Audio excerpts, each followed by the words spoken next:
fool us. For over a decade, Penn Teller have welcomed the world's best magicians right here on this stage. The most deceptive ones leave with a Fool Us trophy and international bragging rights. Yet, that doesn't stop Penn Teller from putting their amazing minds and their reputations on the line year after year. Please welcome the unstoppable and often unstumpable Penn and Teller.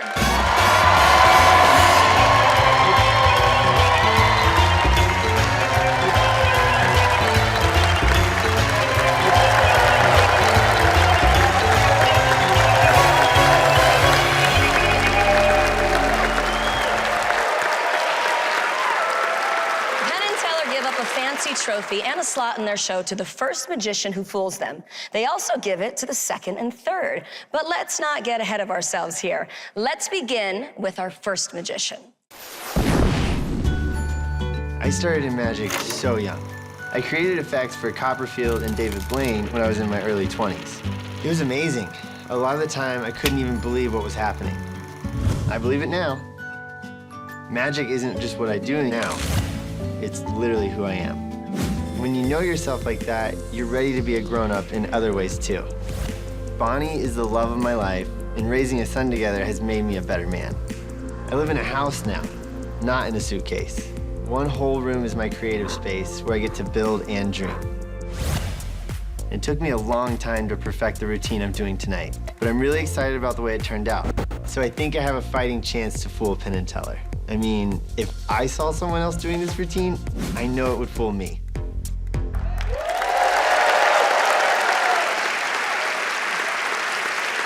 Give it up for the magic of Blake Vogt. Thank you. Thank you, thank you, thank you. Hello, Penn and Teller. Thank you for having me back. I actually have a trick that needs 3 people. So Brooke and Penn and Teller, would you mind joining me on stage? Give them a big round of applause. Nice to meet you. You can stand roughly about here. Penn, you can come over here. I'll be right here. Good to see you, sir. Tyler, good to see you. You can stand right here. Perfect. Here we are. Okay, I've made a prediction over there in that envelope. Okay. First question for all of you is there are 3 stools and there are 3 of you. So in a moment, I'm gonna have each of you select a stool to stand in front of, but I want you to try to pick the stool you would think I wouldn't have thought you would think to pick. Okay.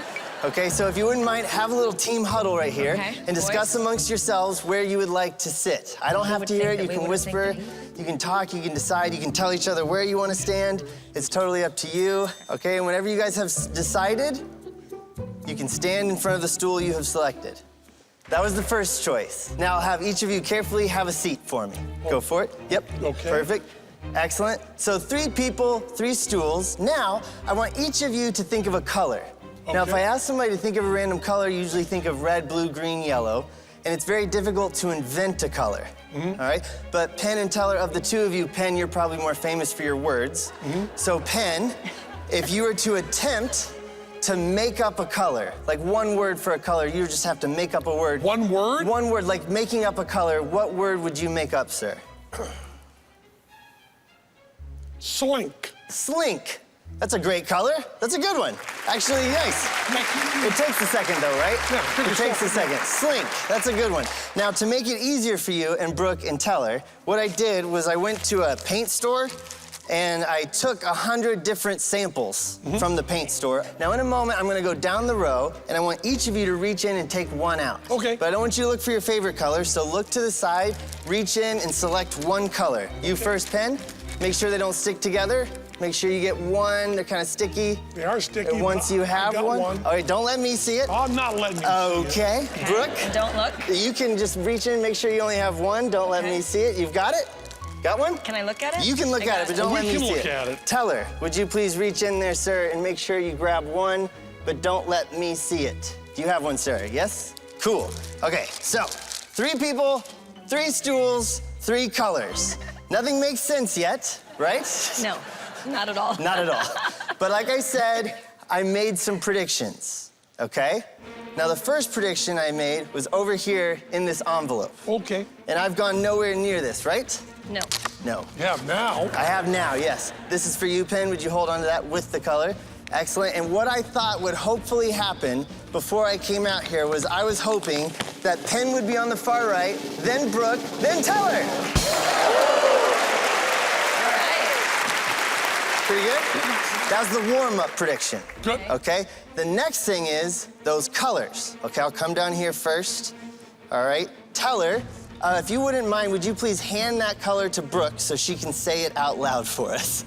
I might need your Brooke, would you glasses, please Pen. read that color out loud? Cloudless. Cloudless. Okay, I'll take that back from you so you can see. This is Teller's color, cloudless, right? Now, it looks like a light blue, but it's not called light blue. It's called cloudless, very specific.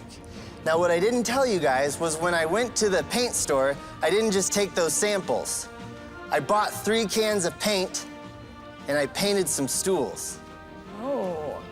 Teller, would you please stand up for me, sir, and take one step over here to our left?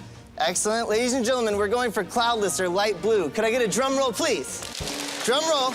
That's right. It's cloudless blue! Yes! Nice! Teller, you can have a seat. Thank you, sir. Perfect. Brooke, would you please tell everybody what was the color you selected? Outgoing orange. Outgoing orange. I'll take that from you. Not orange. Outgoing orange. Brooke, this is for you. If you wouldn't mind, step right over there to your right. Okay. Ladies and gentlemen, we're going for outgoing orange. Drum roll, please. And outgoing orange! Boom! You can have a seat, Brooke. Wow. All right. This is my favorite color. Penn, I bet you have no idea where this trick is going. Penn, would you please tell everybody what is the name of the color you selected, sir? I have premium clear coat. That's not going to be easy. Oh, great. Okay. Uh-oh. That was not supposed to be in there. Okay, cool. Great job, Penn. Premium clear coat. Yeah. How would you describe clear coat? I don't know. It's clear. Clear? Like nothing, like no color? No Like- color. Okay, clear or no color. Would all of you be impressed if Penn was sitting on a stool that had no color at all? Yeah. All right, we're gonna go for it. Penn, would you please stand up, sir? Okay. Take one step to your right. All right, we're gonna go for clear coat. Clear coat. Drum roll, please. All right. Oh, you know what? That looks pretty clear to me.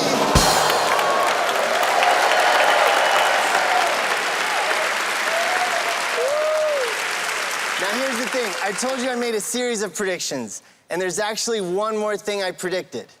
And what I did was I wanted to make sure you knew it wasn't printed, so I wrote it in pencil, and I wrote it inside something, and I wanted it in plain view, and so I've had Penn hold onto that envelope this entire time that's now on the floor there. Yes, sir. Mm-hmm. Would you please tear that envelope open?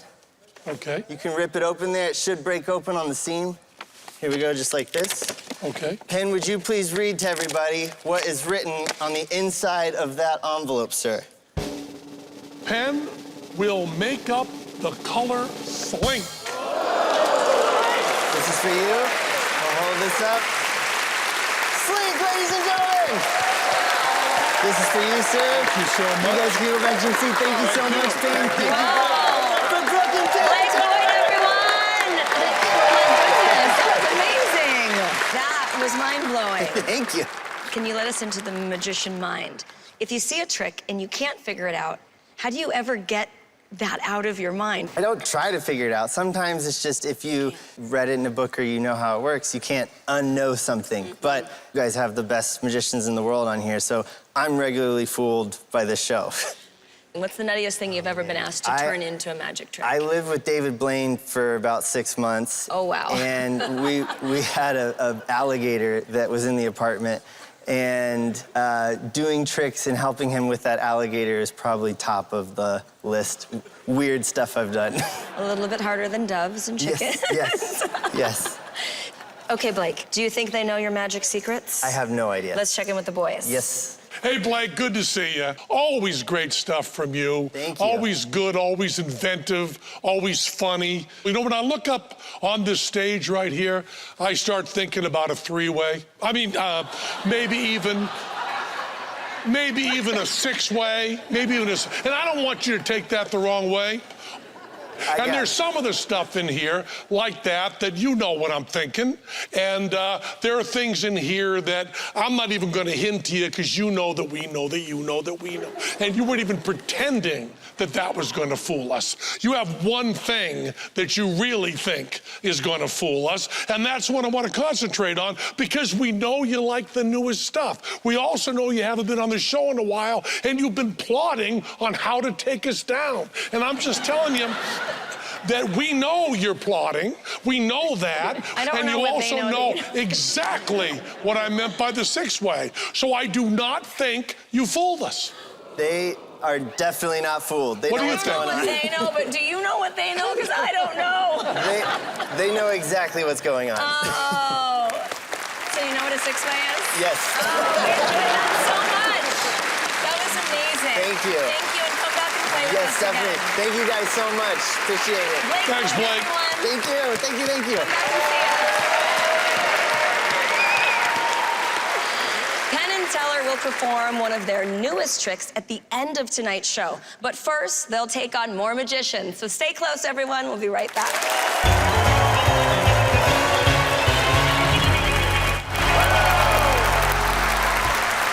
All right, we are back in action. Let's see if you can keep up with our next magician. For me, the secrets of magic are like a priceless inheritance that needs to be passed along to the next generation. So I mentor young magicians, and I've done so for many years, because watching tricks on YouTube just isn't enough. To be a truly skilled magician, I think you need to have a sense of history. Most young magicians don't realize it, but the major techniques of stage magic were born over 150 years ago, the era of gears and steam. That was a time of accelerated change, just like today. And if you study the old masters like I have, you realize that even the oldest objects of wonder can still amaze. Tonight, I'm reviving a trick that's 150 years old. Penn and Teller will surely think they know it, until they don't. And that's where I've got them. Only time will tell.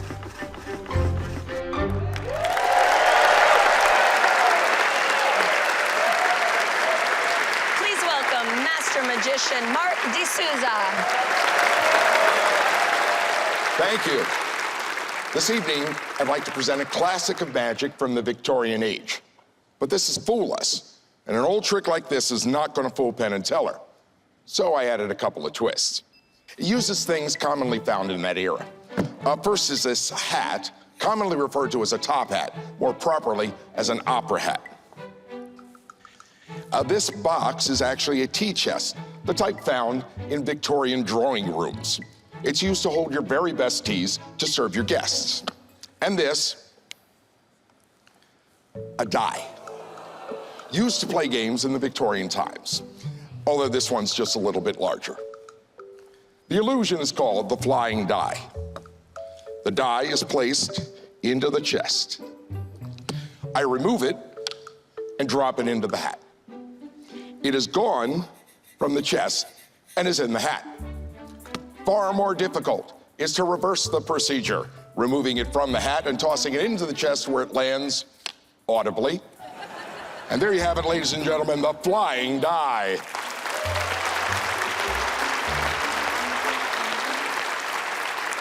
You have to realize the Victorian audiences were not nearly as sophisticated as you. But I'll do it again in a hopefully more convincing fashion. We remove the die from the chest, drop it into the hat. It is gone from the chest and is in the hat. I know that look. You want me to open the other door. I can do that. And you want me to open both doors.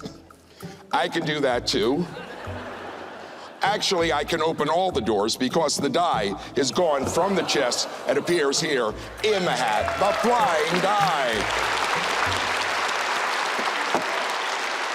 Oh yeah, now he's good. You know, I realize you weren't expecting it to be quite that convincing, so I'll do it again. But this time, pay close attention to the subtleties and nuances that make this the classic that it is. I remove the die and drop it into the hat. It is gone from the chest, and I thought oh, that's a problem.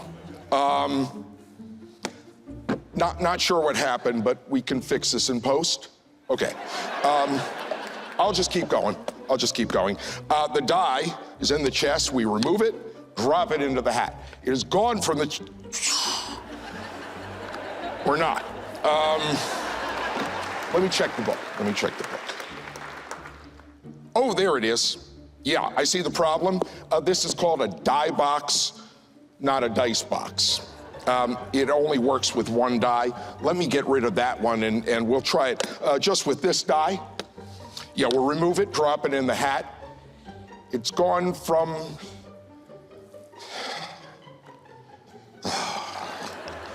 I'm not sure what's going on here, but let me get rid of this one. I'll try it one last time. You know, I had such high hopes of fooling you guys. I'm really sorry. We'll do it one last time. The die is in the chest. We remove it. We drop it in the hat. It's gone from the oh, it is. It works. It's gone from the chest and appears here in the hat. The illusion involving a hat, a die, and a tea chest. And I thank you for your kind attention. Marc Desouza, everyone! Do you consider yourself a magical historian? I do. I've been studying the history of magic for many, many years. In fact, I do a show called The History of Magic Through Performance, in which I do 10 historically significant tricks, and this is one of them. Why is it important to study the history? If you study the history, you learn these things, and it gives you a much better footing in creating your own magic for modern day use. What is it about magic for you that makes it so timeless? Boy, that's a good question. You know, I think it's the feeling that people get from it that's, you know, very different than seeing a movie or seeing a play or reading a book. It's something that's happening right before your eyes that just defies the laws of nature. It's impossible, and it's happening right here. Okay, Marc, here we go. Let's see if you go down in Fool Us history as a fooler. All right. Boys, are we ready? I think we are. Hey, Marc, how you doing? Boy, great act. You know, Teller will know one of my obsessions is the die box.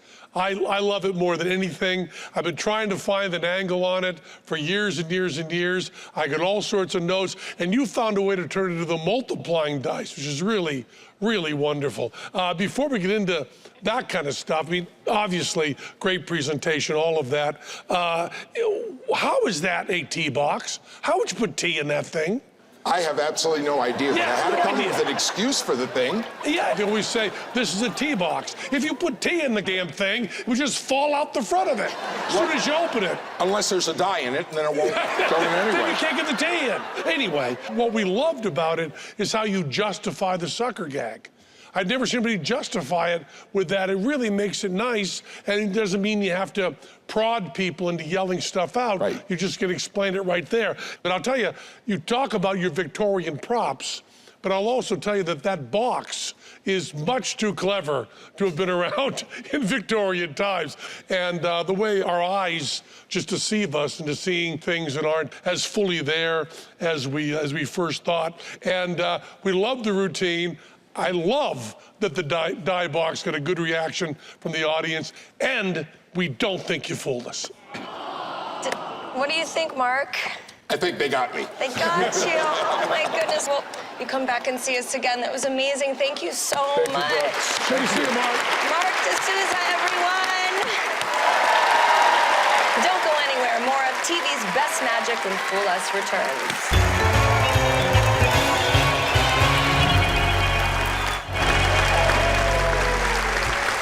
Welcome back to Fool Us. It's time for tonight's finale. Joined by a member of our studio audience are the two and only Penn and Teller. Yeah, you just came up to the audience, right? Yes. And what is your name, our newest friend? Amy. Amy. Hello, Amy. I'm Penn. This is Teller. And Teller has got a ton of money. Teller is made of money. He's got a bunch of money there. He's got 50s, 20s, 10s, 5s, 1s. They're all there. Don't take it all, but take a bunch of it. Grab a handful of that money. Yeah, just hold it cover so no one can see. No one can see. Cover right up. Make sure that no one can see how much money you have. Now, you have no idea how much money you have, right? I mean, you could have $14, or you could have $103. There were 50s in there, or you could have $3 because there were singles in there. You have no idea. It was all mixed up. You just grabbed it. Now, it's your money. Okay. I didn't tell you that in advance because then you would have fought me and taken the whole amount. But Amy, you've got an amount of money. It's behind your back. You didn't see what it was when you took it. I didn't see what it was. No one knows how much money you have. We're going to focus on trying to guess what amount of money that is. Pizza! So just think about, Who ordered the okay, pizza? Somebody ordered a pizza. No one ordered a pizza. Anybody We're ordered a recording a pizza? television program. Somebody ordered a pizza. No, wait a minute. Is it Piff, the Magic Dragon, or Mac, or Hondro? Because they would do a practical joke. No, there's no, what are you doing? Who invited you on stage? There's no pizza. Okay, we'll take the pizza. Thank you so much. Now you run along and peddle your pizzas, okay? We just, go. I'd like to get paid. We're on stage. I don't have any money. Teller doesn't have. Amy! You just took a bunch of money. You had no idea how much it was. Let's look at how much this is. Look at this receipt here. It's from the, come in here. It's $42. What is this, a cocaine pizza? $42. But of course, it's all broken down. See the subtotal, $33.90. Then you've got delivery. $5 for delivery? Come on, I had to walk through the casino. $5 for delivery. Sales tax, taxes, theft, $3.10. That's $42 total. Amy, you grabbed a bunch of money. You have no idea how much you grabbed. What you got there, Amy? Pull it up. All right. Count it right here, would you please? There's 10, 15, 16. Makes it hard now. I know. 21, 22, 32, 42. You grabbed an amount of money exactly 42. There you go. Go peddle your pizza. Oh, Thank okay. you. Boy, that's strange, isn't it, Amy? You don't even order it, they just bring it to you, and then usually you pick what you want on the pizza, right? And then you call them up. But here's the menu right here. This is Nevada Pie Co.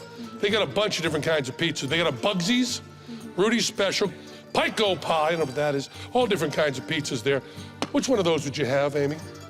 Rudy's Special. The Rudy's Special. I don't know what that is, but the Rudy's Special. Can you find that here? Where's the Rudy's? Oh, there it is right there. What does the Rudy's Special have on it? Cheese, pepperoni, green peppers, and tomatoes. Now, the one above that is the Pizza Bianca. I think that means white, doesn't it? So that's pesto-based white pizza. I was right about that. And the New York is Parmesan ground beef. I know before I was vegan, I would have got ground beef. Now I would have gotten the totally vegan, which is vegan white cheddar, olives, and mushrooms. But you chose the Rudy's Special, cheese, pepperoni, green peppers, and tomatoes. And let's see what's on this pizza. You can see pretty clearly, Amy, that is tomato, pepperoni, green peppers. Is that exactly what you ordered? It is. Exactly what you ordered, right there. And there is your receipt. There's the menu. There's the pizza. Enjoy that, Amy. Right back to your seat. That's Amy with the pizza. We've got to break up this pizza party, but the fun will continue on the next episode of Penn and Teller Fool Us. Good night, everyone, from Las Vegas.